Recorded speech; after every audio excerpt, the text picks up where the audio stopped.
ದಕ್ಷಿಣ ಕನ್ನಡ ಜಿಲ್ಲೆ ಕಡಬ ತಾಲೂಕು ಸುಬ್ರಹ್ಮಣ್ಯ ಕುಕ್ಕೆಯಲ್ಲಿ ಅಂತಾರಾಷ್ಟ್ರೀಯ ಮಾದಕ ವಸ್ತು ವಿರೋಧಿ ದಿನಾಚರಣೆ. ದುಶ್ಚಟ ಮುಕ್ತ ಬದುಕಿನಿಂದ ಯುವ ಜನಾಂಗದ ಅಭ್ಯುದಯ.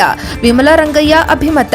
ಸುಬ್ರಹ್ಮಣ್ಯ: ದುಶ್ಚಟ ಮುಕ್ತ ಬದುಕಿನಿಂದ ಯುವ ಜನಾಂಗ ಅಭ್ಯುದಯವಾಗಲು ಸಾಧ್ಯವಿದೆ. ವಿದ್ಯಾರ್ಜನೆಯ ಅವಧಿಯಲ್ಲಿಯೇ ವಿದ್ಯಾರ್ಥಿಗಳು ಮಾದಕ ವಸ್ತುಗಳ ವಿರುದ್ಧ ಜಾಗೃತರಾಗಬೇಕು.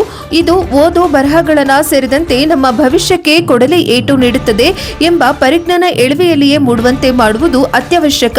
ಧೂಮಪಾನ, ಮದ್ಯಪಾನ ಇತ್ಯಾದಿಗಳು ನಮ್ಮ ಬದುಕಿನ ಅತಿ ದೊಡ್ಡ ಶತ್ರುಗಳು ಎಂಬ ಅರಿವು ನಮ್ಮ ಜೀವಿತಾವಧಿ ಉದ್ದಕ್ಕೂ ಇರಬೇಕು.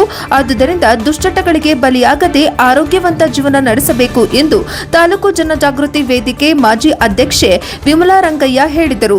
ಶ್ರೀ ಕ್ಷೇತ್ರ ಧರ್ಮಸ್ಥಳ ಗ್ರಾಮಾಭಿವೃದ್ಧಿ ಯೋಜನೆ, ಬಿಸಿ ಟ್ರಸ್ಟ್, ಅಖಿಲ ಕರ್ನಾಟಕ ಜನಜಾಗೃತಿ ವೇದಿಕೆ ಸುಳ್ಯ, ತಾಲೂಕು ಜನಜಾಗೃತಿ ವೇದಿಕೆ ಸುಬ್ರಹ್ಮಣ್ಯ ವಲಯ, ಪ್ರಗತಿ ಬಂಧು ಸ್ವಸಹಾಯ ಸಂಘಗಳ ಒಕ್ಕೂಟ ಸುಬ್ರಹ್ಮಣ್ಯ ವಲಯ, ಶ್ರೀ ಸುಬ್ರಹ್ಮಣ್ಯೇಶ್ವರ ಪದವಿ ಪೂರ್ವ ಕಾಲೇಜು ಸುಬ್ರಹ್ಮಣ್ಯ ಪೊಲೀಸ್ ಠಾಣೆ, ಪೊಲೀಸ್ ಇಲಾಖೆ ದಕ್ಷಿಣ ಕನ್ನಡ ಇವುಗಳ ಆಶ್ರಯದಲ್ಲಿ ಸುಬ್ರಹ್ಮಣ್ಯದ ಎಸ್ಎಸ್ಪಿಯು ಕಾಲೇಜಿನ ಬೆಳ್ಳಿ ಹಬ್ಬ ಸಭಾಂಗಣದಲ್ಲಿ ಮಂಗಳವಾರ ನಡೆದ ಅಂತಾರಾಷ್ಟ್ರೀಯ ಮಾದಕ ವಸ್ತು ವಿರೋಧಿ ದಿನಾಚರಣೆ ಉದ್ಘಾಟಿಸಿ ಅವರು ಮಾತನಾಡಿದರು.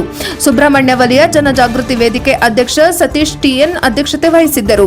ಸುಬ್ರಹ್ಮಣ್ಯ ಠಾಣಾಧಿಕಾರಿ ಆಂಜನೇಯ ರೆಡ್ಡಿ, ಎಸ್ಎಸ್ಪಿಯು ಕಾಲೇಜಿನ ಪ್ರಾಚಾರ್ಯ ಸೋಮಶೇಖರ್ ನಾಯಕ್, ಕುಲ್ಕುಂದ ಬಸವೇಶ್ವರ ದೇವಸ್ಥಾನದ ಆಡಳಿತ ಮಂಡಳಿ ಅಧ್ಯಕ್ಷ ಗಿರಿಧರ್ ಸ್ಕಂದ, ಸಂಪನ್ಮೂಲ ವ್ಯಕ್ತಿ ಲೋಕೇಶ್ ಪೀರನಮನೆ, ಸ್ವಸಹಾಯ ಸಂಘಗಳ ಒಕ್ಕೂಟದ ಅಧ್ಯಕ್ಷೆ ಪವಿತ್ರ ದಿನೇಶ್, ವಲಯ ಮೇಲ್ವಿಚಾರಕರಾದ ಬಾಲಕೃಷ್ಣ ಗೌಡ ಕೆ, ಸೇವಾ ಪ್ರತಿನಿಧಿ ಶೈಲಜಾ ಪ್ರವೀಣ್ ವೇದಿಕೆಯಲ್ಲಿದ್ದರು.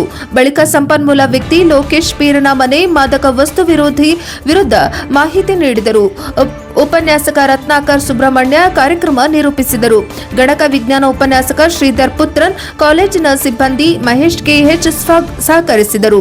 ಬಳಿಕ ಆನ್ಲೈನ್ ಮೂಲಕ ರಾಜ್ಯ ಮಟ್ಟದಲ್ಲಿ ನಡೆದ ಅಂತಾರಾಷ್ಟ್ರೀಯ ಮಾದಕ ವಸ್ತು ವಿರೋಧಿ ದಿನಾಚರಣೆಯನ್ನು ವಿದ್ಯಾರ್ಥಿಗಳು ವೀಕ್ಷಿಸಿದರು.